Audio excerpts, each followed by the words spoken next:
Já parou para pensar que hoje você está vivendo coisas que ontem você não acreditava ser possível? Quem disse que seria fácil? Jesus nunca disse que seria fácil, mas Ele deu uma promessa para nós: pode ser leve, porque eu vou trocar de fardo com você. Eu já troquei de lugar com você na cruz, então aquilo que você merecia receber, eu já recebi. E aquilo que eu merecia por parte do meu Pai, eu entreguei para vocês. Mas isso não significa que vai ser fácil, irmão. Se a gente perder tudo, mas não perder a fé, a gente não perdeu nada. Porque a fé é a chave que move o sobrenatural. A fé é aquilo que faz com que alguém que não tem nada aos olhos dos homens viva como alguém que já recebeu tudo aos olhos de Deus. Eu não me movo mais por aquilo que eu vejo, mas eu me movo por aquilo que eu creio. Se você se agarrar à fé que Deus depositou em você, nada vai ser impossível para você. Quem sabe não seja a hora de você crer no Deus que te respondeu hoje, quando ontem era impossível, e acreditar que amanhã Ele será presente na sua história e vai responder a sua oração. Uma palavra libera um destino. Uma palavra ressuscita mortos. As nossas decisões, elas têm impactos a curto, médio e longo prazo. Porque existem reflexos do que fazemos, repito, no curto, no médio e no longo prazo. Coisas simples, sabe? Coisas que às vezes parecem ser até simples demais, mas que são importantes e que definem a nossa trajetória. A razão número 1 pela qual as pessoas não conseguem o que querem é não saberem o que querem. Se você parar para pensar na nossa vida, nós só valorizamos quando aquilo que estava nas nossas mãos vai embora. E nas nossas mãos não tinha valor, mas quando vai embora a gente percebe o valor que tinha, mas que nunca falamos quando nas nossas mãos estavam. Nós não olhamos com um olhar sensível para aquilo que temos, para o que somos. Nós precisamos de dor, nós precisamos de perda, para verbalizar coisas que os nossos sentimentos ocultam, às vezes até mesmo de nós. Por que você murmurava ao invés de você declarar aquilo que você desejava ver? A fé não é a gente constatar o que está acontecendo, é a gente declarar o que vai acontecer. Então, ao invés da gente ficar murmurando, entenda isso em nome de Jesus, começa a declarar por fé as realidades ao teu redor e elas vão ser transformadas. Aquilo que poderia ser um ponto de tensão na minha casa se tornou um pilar de sustentação na minha casa. Por quê? Porque não tem a ver com aquilo que me cerca, mas como eu enxergo aquilo que me cerca.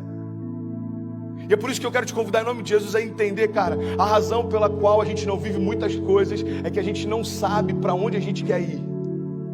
Às vezes você já está num lugar onde um dia você sonhou que esse lugar traria para você plenitude. Aí agora você já está ansioso com um novo futuro. Aí quando o futuro chega, você já está ansioso com um novo futuro. Sabe uma das coisas que eu mais tenho visto na minha geração? Quando aquilo que um dia era futuro se torna presente, ele está encontrando a gente ausente. Porque a gente já tá sonhando com um novo futuro desejado.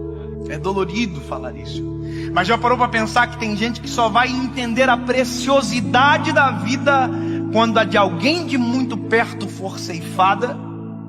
Eu não sei se você já teve a experiência de ir a um velório, mas vá a um velório, é pedagógico. Você sai do velório muito mais amoroso. Você sai do velório muito mais sensível, muito mais grato. Você agradece o ar que expira quando descobre que a pessoa que está no caixão faltou o ar para viver. Você valoriza o coração que bate no peito. Você valoriza a esposa que você tem. E às vezes só se valoriza quando perde. Você verbaliza, às vezes, palavras fora de hora. Vá a um velório onde alguém que perdeu o pai e que nunca disse que o amava, para você ver a dor que é. Ele abraça o caixão, ele grita, eu te amo! Mas essa palavra não surte mais nenhum efeito, porque quem precisava ouvir não ouve mais. Porque tem coisas que só valem enquanto há tempo, fora de tempo não vale mais. O seu posicionamento define os seus limites. Sabe, isso está ligado à tua fé, isso está ligado à tua família, isso está ligado ao teu chamado. O teu posicionamento define os seus limites. Tem milagres que você está esperando que aconteçam, mas você não deu os primeiros passos de fé para que eles se realizem. Tem romper que você está esperando que se manifeste, mas você ainda não deu os primeiros passos de fé para que ele aconteça. Tem momentos, irmão, que a gente está clamando para que Deus mande a chuva, mas a gente nem preparou a terra ainda.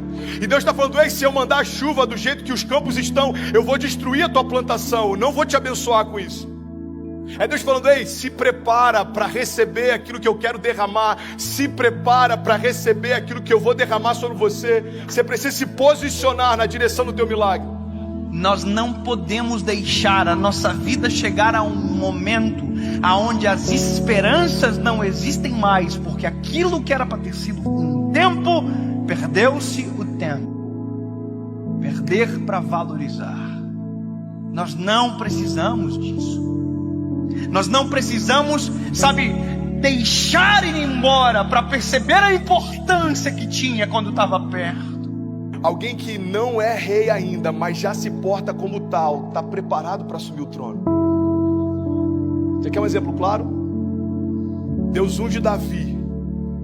Davi era improvável, Davi era desconhecido, Davi até para o seu pai e para os seus irmãos era invisível, mas a partir daquele dia, aos olhos de Deus, Davi já estava no trono. Só que aos olhos dos homens, olha para mim em nome de Jesus, como demorou um período entre a unção de Davi e Davi assumir o reinado. Aos olhos dos homens, os homens olhavam para o trono e viam Saul. Aos olhos de Deus, o trono estava vazio, irmão, porque o rei que era por direito ainda não havia se assentado lá. Ei, Deus está falando: tem tronos que você está olhando e parece que estão ocupados, aos meus olhos já foram esvaziados. Não se mova por aquilo que o homem vê. Eu não vejo como o homem vê. Talvez você está olhando para uma situação e ela parece intransponível. Jesus já está olhando lá na frente e já foi vencida. E ele está falando: ei, você está preocupado por conta dessa crise? Eu conheço o teu futuro. Eu sou aquele que, eu não tenho, entendi isso, irmão. Jesus, ele não está na eternidade, a eternidade está em Jesus. Então ele conhece a eternidade passada, a eternidade futura. É por isso que algumas crises para os céus não fazem sentido, porque às vezes uma crise financeira abate a gente, mas Jesus já sabe o que está te esperando na estação seguinte. E ele está falando para a gente nessa manhã: ei, você está preocupado por conta dessa crise? Filho, eu desenhei a tua história, eu sei onde você vai, fica tranquilo. Pare de reclamar daquilo que você ainda não se moveu para viver. Pare de reclamar do resultado de escolhas que você não fez. Para você viver a vida que você deseja, você precisa abrir mão da vida que você leva. 2 Crônicas 7,14 diz: se o meu povo, que se chama pelo meu nome, se humilhar e orar e buscar a minha face e se afastar dos seus maus caminhos, dos céus eu ouvirei, perdoarei os seus pecados e eu sararei a sua terra. Existe uma condicional. Deus está dizendo: olha, se o meu povo, que se chama pelo meu nome, se humilhar e clamar e se arrepender, o que ele está dizendo é o seguinte: se você der os passos de fé, os céus vão reagir àquilo que você está se movendo. Evangelho não tem a ver com conforto, Evangelho tem a ver com propósito.